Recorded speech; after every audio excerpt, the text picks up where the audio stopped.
this is also something that heavily influenced the way you are using the weapons. For example, you just described this kind of collaborative targeting. And so are you telling me that pretty much you're using your weapons mostly in passive mode? Well, it depends. So the base, if you can always be passive without emitting from your own platform, that means that your signature will be lower, because the moment you start emitting radar energy or any other energy from your platform, then there will be passive sensors or with your enemy adversary that will be able to detect you and get situation awareness where you are. So the aircraft must now be able to tell you what is the value of your situation awareness. So everything you see, every track on the ground, on the surface, in the air, the Gripen E will tell the pilot what is the track quality of this particular item or that you see. And if for any reason this track quality, if the enemy start jamming you, or in any case, then the foreship will automatically collaborate to track support on every track to maintain high situation awareness of the robustness of that track so the resolution of angle, Doppler, so speed and range.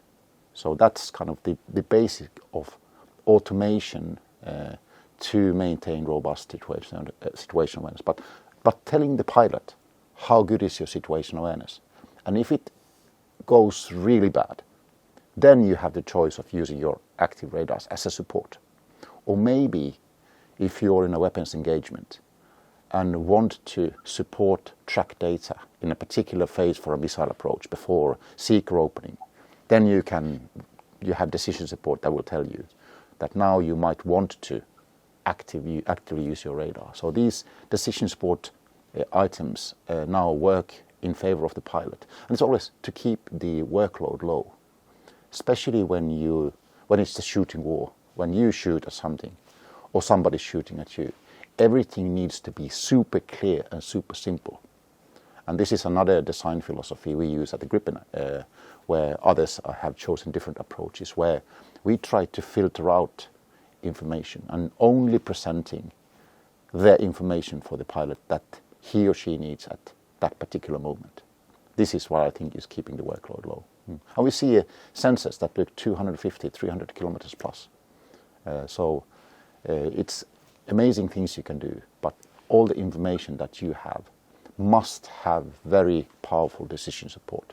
Otherwise, the battle-spaced environment will be too complex for any pilot.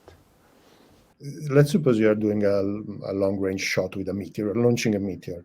Yes. Obviously, when launching a meteor, you have, the infrared plume of the launch, but also you have at least a data link, so you can't really be completely passive.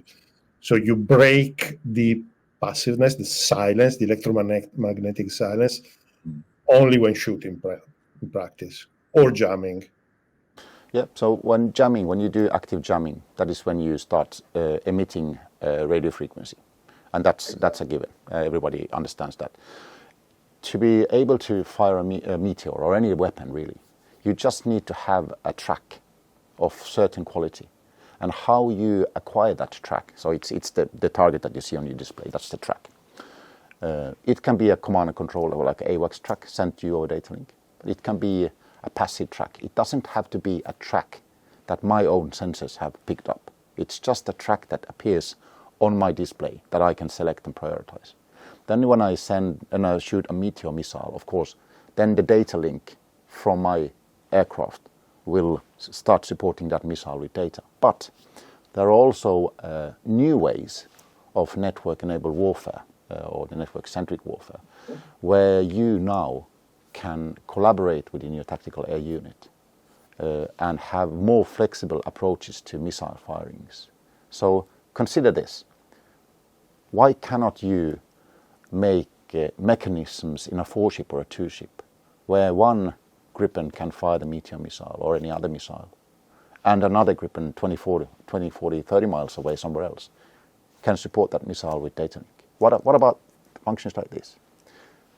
When you build things like this into the system, this is when you can start using the fighting tactics in a brand new, innovative way, which transforms the fights entirely. So we are now talking about smart network-enabled warfare functions that we are implementing in the Gripen E today.